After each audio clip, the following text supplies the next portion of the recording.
Hello, this is Dr. Paul Cottrell, and I want to talk about the hantavirus and the two different types of fusion to the membrane.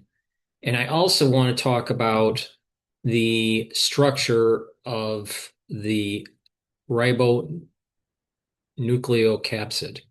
But before we do that, please help support the work that I do by making sure you subscribe to all the channels. All the links are in the description of this video, so you can get updated. You can also be a paid member to my Patreon channel. And if you like the work that I do and you want to help, you can also donate on my website, the-studio-reykjavik.com. I do all these videos for free.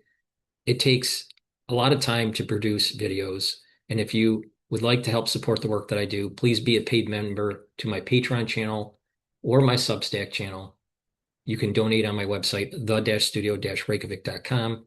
You can donate through Stripe, PayPal, or buy me a coffee. Please share the links and ask your social media to follow me. I greatly appreciate it. I think the perspective I have on these types of news announcements is informative for for the overall public and even the experts that are in their field, because sometimes they're not paying attention to what's going on in the world. So please go to my website, the-studio-reykjavik.com.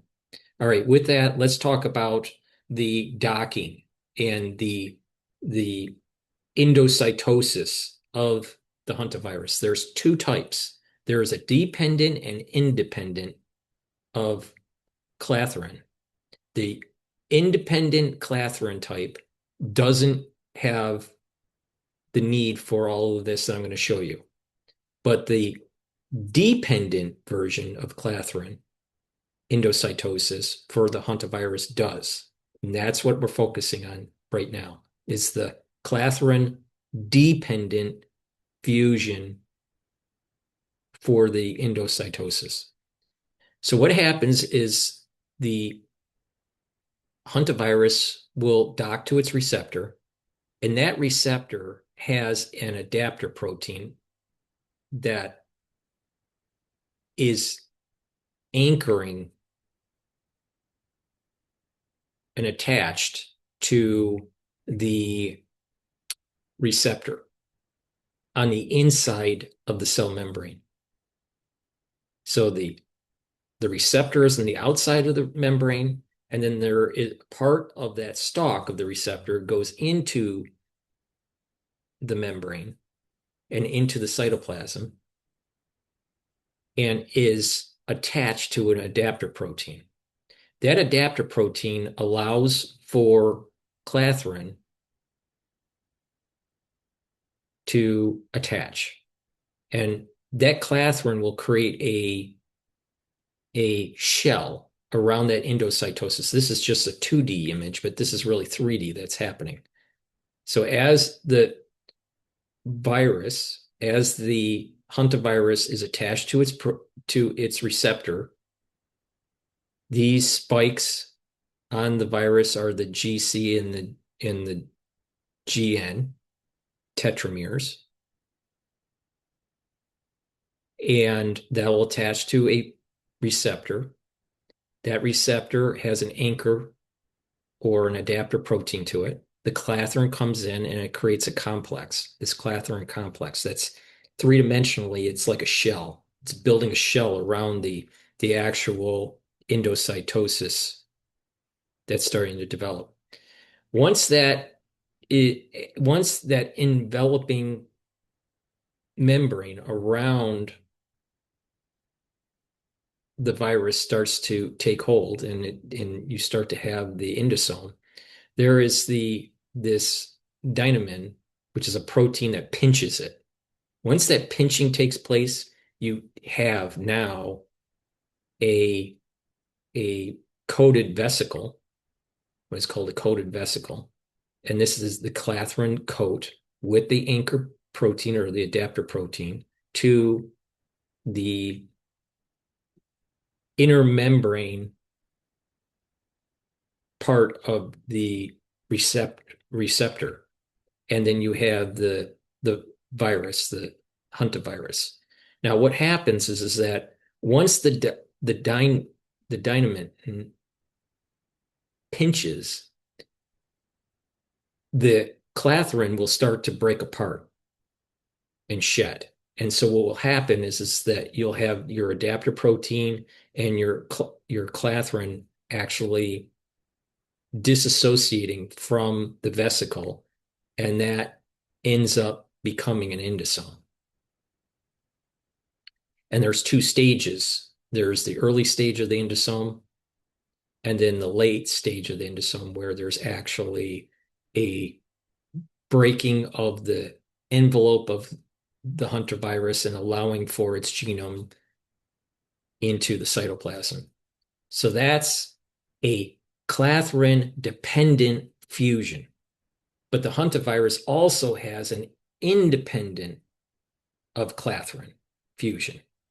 And that is just very simple. It attaches to the receptor and it comes in through an endocytosis. So hopefully that gives you a better idea of the clathrin. Now let's talk about the structure of the hantavirus. Now you have the GN and the GC tetramers. You have this the lipid bilayer. This is the envelope. You also have segments. You have this genome has three segments. It's a negatively sensed RNA with three segments. Now, you have a large segment, a medium segment, and a small segment. And in this segment, or this all these segments have been coated with a protein and what is called the N protein. And the whole segment is what is considered a ribonucleocapsid.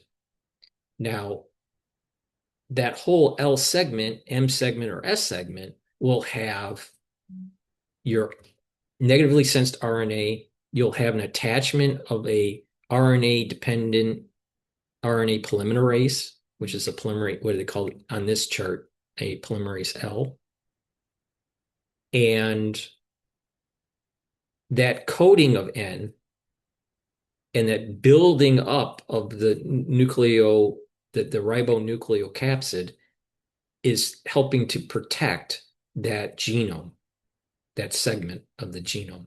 Now, in terms of size, the small segment, so what they call the S protein, the M protein, and the L protein. The small segment, or the S protein, is approximately 100, is approximately 1,700 to 2,100 base pairs. And the M protein is 3,613 to 3,707.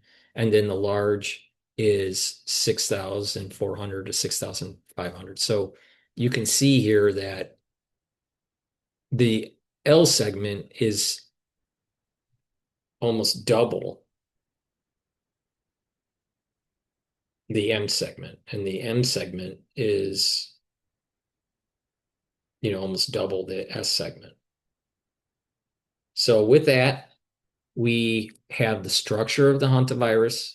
The key here is what is a ribonucleocapsid. This is protecting that segment. It's also important to understand that because there are three segments within the hantavirus, that you can have something called genetic shift. And genetic shift can radically move the dynamics or the pathology of the virus in a certain direction, either less virulent or more virulent. In addition, you can have changes within the segment that leads to different shapes of the proteins, and those are what they call genetic drift, where you have just mutations, just single point mutations or a few point mutations, and it's just drifting. But when you have an S segment from a different hantavirus, coming in, you can have a radically different virus, a genetically, and this is the reason why genetic shift is so important on understanding pathology for and virulence for influenza. We'll go into more details of what the genomes are actually coding for, but it's important to understand that there is genetic shift that can take place and that there is this ribonucleocapsid that is protecting the segment. And that ribonucleocapsid is this complex of the N protein protecting the RNA negatively sensed, and you have a polymerase that's attached to it. Okay. And we have also the Clathrin coated pit that helps with the endocytosis for the version of fusion and endocytosis for hantavirus that is Clathrin dependent. There's also a version of hantavirus that is Clathrin independent. Thank you for listening to this and paying attention. I greatly appreciate it if you help support the work that I do by making sure that you go to my website, the-studio-reykjavik.com, and take a look at the great products that I offer. Thank you for listening and have a nice day.